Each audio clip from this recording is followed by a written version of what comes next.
Le dossier des langues officielles obtient en temps normal bien peu de visibilité lorsqu'on parle de politique fédérale. Mais depuis le début de l'année, c'est une toute autre histoire avec la saga entourant le Bureau de la traduction. Créé en 1934, cet organisme fédéral offre des services de traduction, de révision et d'interprétation au Parlement, aux tribunaux ainsi qu'aux ministères et organismes fédéraux. Mais voilà que l'organisme a opéré plusieurs changements, des décisions qui inquiètent le comité permanent des langues officielles, comme nous l'explique mon collègue Benjamin Vachet. Le Bureau de la traduction est dans la mire du comité permanent des langues officielles. Problème soulevé, la stratégie de l'organisme et sa volonté d'optimisation.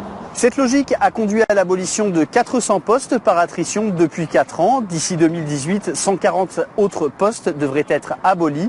Les représentants syndicaux dénoncent une situation jugée intenable pour maintenir la qualité du service. Le Bureau de la traduction, c'est 354 millions de mots traduits par année. Il traite environ 80% de la demande du gouvernement fédéral. Car depuis les années 90, le Bureau de la traduction a perdu son monopole. Il est désormais en concurrence avec le secteur privé et les compressions du gouvernement de Stephen Harper ont également contribué à diminuer la demande de traduction. De quoi inquiéter le député François Choquette quant à la capacité de l'organisme à remplir sa mission, une mission qu'il juge essentielle quant à la dualité linguistique. Le Bureau de la traduction, c'est pas comme un bureau privé, il y a aussi une responsabilité.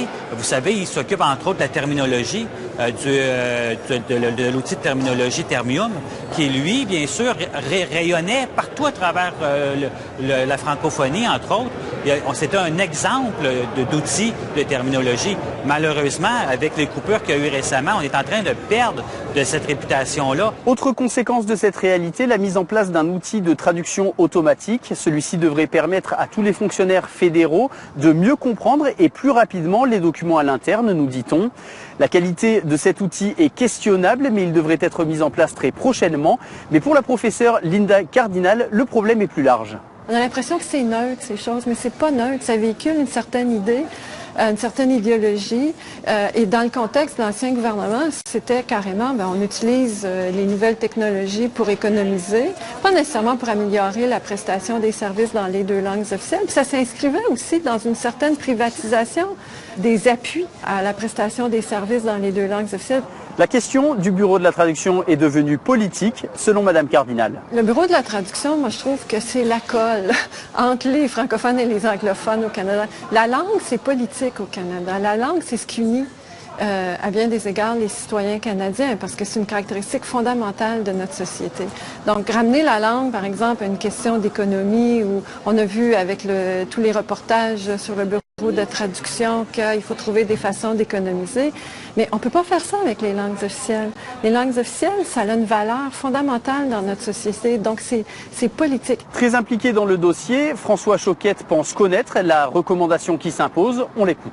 J'attends des recommandations du comité concernant cela et j'ai bien hâte de voir qu'est-ce qui va en sortir de cette étude. #ONFR a tenté sans succès d'interroger son homologue conservateur Bernard Généreux. Le comité permanent des langues officielles devrait présenter les conclusions de son étude en mai.